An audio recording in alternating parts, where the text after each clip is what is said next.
हाय दोस्तों, नमस्कार। आप सभी को प्रणाम, नमस्कार। कैसे हो? तो दोस्तों, आज का एक मेरा विषय है। एक तो होता है नियतिवाद और एक होता है भाग्यवाद, भाग्य को मानने वाले।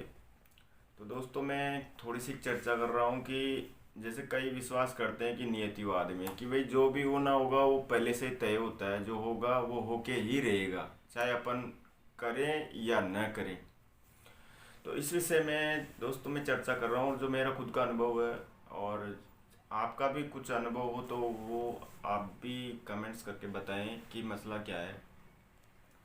तो जैसे कि दोस्तों, ये दोनों मुद्दों पे अपन बात करते हैं। तो पहले का मतलब बताता हूँ मैं कि भाई जो नियतिवाद होता है ना, उसके अनुसार सभी होने वाली घटनाएं पहले से ही उपस्थित परिस्थितियों द्वारा निर्धारित होती है। यानी कि जो होगा वो होके रहेगा, चाहे आप कर्म करो या मत करो, उसका कोई फल नहीं मिलेगा। अब दोस्तों, दूसरी कंडीशन है भाग्य वाली, कि भाई मेरे भाग में होगा तो मुझे मिलेगा और नहीं होगा तो मुझे नहीं मिलेगा। दोनों कंडीशंस आप, और अक्सर ये नॉर्मल हमारी जो रोज़मर्रा की जो लाइफ होती है उसमें अपन को सुनने को मिलता है कि यार मेरे भाग में नहीं था, ये था फलाना, मेरी किस्मत ने साथ नहीं दिया, ये हुआ फलाना हुआ। जो भी है, बहुत सारे आए दिन उदाहरण आते हैं, यार मैं आईएएस बन जाता, कोई कहता मैं ऐसा ही बन जाता, पर ये हुआ फलाना हुआ ढिकड़ा हुआ, उस दिन मेरी तबीयत खराब हो गई, ये हो गई। दोस्तों, दो कंडीशन आती है। हाँ, कुछ मानते हैं कि हाँ नियतिवाद होता है कि ऐसा होना ही था, और कुछ लोग मानते हैं कि हाँ भाग्य होता है, और कुछ लोग दोनों को ही नहीं मानते कि भाग्य भी नहीं होता है और नियति भी नहीं होती, जो अपन करते हैं वही होता है। तो दोस्तों, ये बताओ कि जब अपन कोई काम खुद कोशिश करते हैं, पूरी पूरी पूरा उम्मीद जितना भी प्रयास हो सकता है उतना कर्म कर लेते हैं, उतनी मेहनत कर लेते हैं, और उसके बावजूद भी वो काम नहीं होता है। हाँ, ये कई सारे उदाहरण आप अगर आप अपनी लाइफ में घूम के देखोगे तो ऐसे मिल जाएंगे। जैसे कोई भी काम बताओ, जैसे मुझे एक व्यक्ति मिला कल परसों।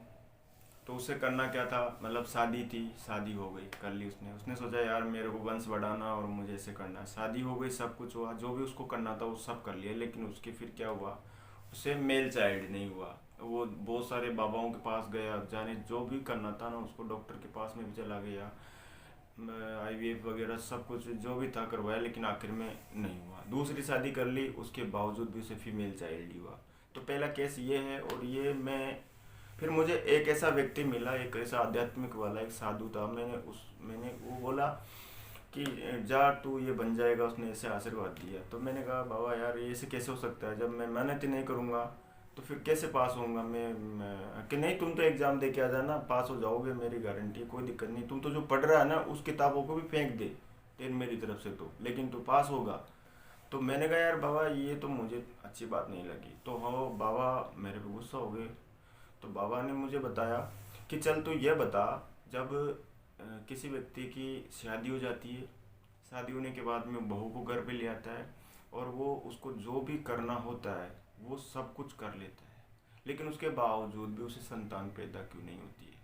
वो डॉक्टर के जाने कहाँ कहाँ, जिस वहाँ भी जाना होगा सब जगह जाके आ जाता है, लेकिन फिर भी वो ये बोलता है कि सब मुझे ऐसे नहीं हुआ। तो ये बात दोस्तों मुझे कही तो मेरे भी माइंड में फिट हो गई कि हाँ यार, जो उसको कर्म कमाम करना था वो तो सब कुछ कर चुका हो, लेकिन ऐसा क्यों नहीं हुआ।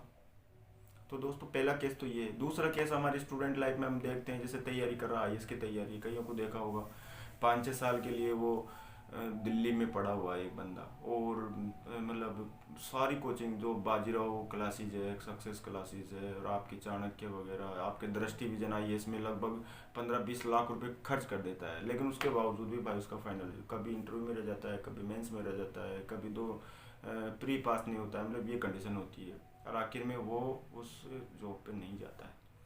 तो ये एक बहुत बड़ी मतलब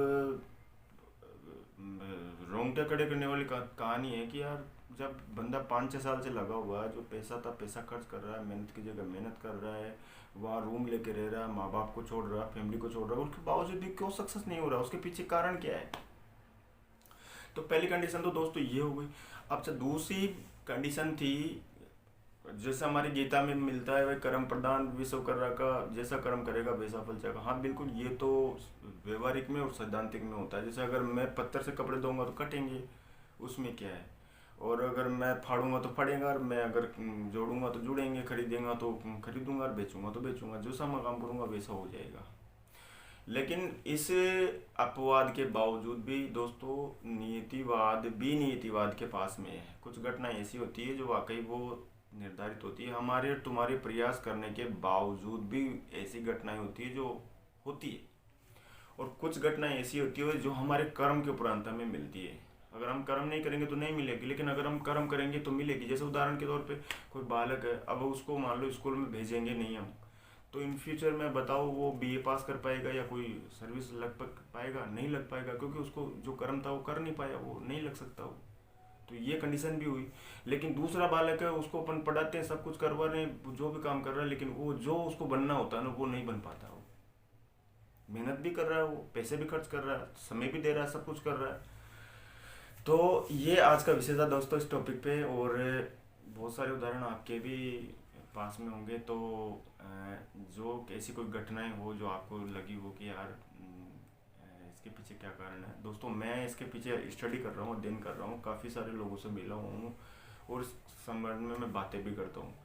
तो कोई ऐसी घटना हो, ऐसा वाकया हो आपके पास में, आपके दिलो दिमाग में, और हम आध्यात्मिक को भी लेंगे और हमारे जो वैज्ञानिक दृष्टांत है उसको भी लेंगे और हमारे साथ जो घटित हुआ उसको भी लेंगे, देखेंगे कि यार कहाँ तक ये चीज़ उचित है और कहाँ तक अनुचित है। और आप में से कौन कौन है जो भाग्य को मानते हैं और कौन कौन है जो नियति को मानते हैं, तो प्लीज़ आप एक बार कमेंट्स करके बताएं। और रही बात मेरी, तो मैं किसको मानता हूँ, तो मैं आपके कमेंट देने के बाद में फाइनल जवाब दूंगा कि मैं नियतिवादी हूँ या भाग्यवादी हूँ। तो आज का ये वीडियो दोस्तों अच्छा लगा हो तो लाइक और शेयर जरूर कर देना। आपके भाई को MR मीणा टॉक मेरा यूट्यूब चैनल है, सब्सक्राइब शेयर कर लेना। और मेरा फेसबुक जो प्रोफाइल पेज है वो राज ई मीणा के नाम से। तो आपके भाई को इजाज़त दें। आज का एक टॉपिक था और इससे जो भी कुछ नई चीज़ें मिलेगी, नई घटना मिलेगी, मैं अगले वीडियो में ज़रूर बताऊंगा। फिलहाल आपका रेस्पॉन्स देखते हैं कैसा होता है। तो जय हिंद और जय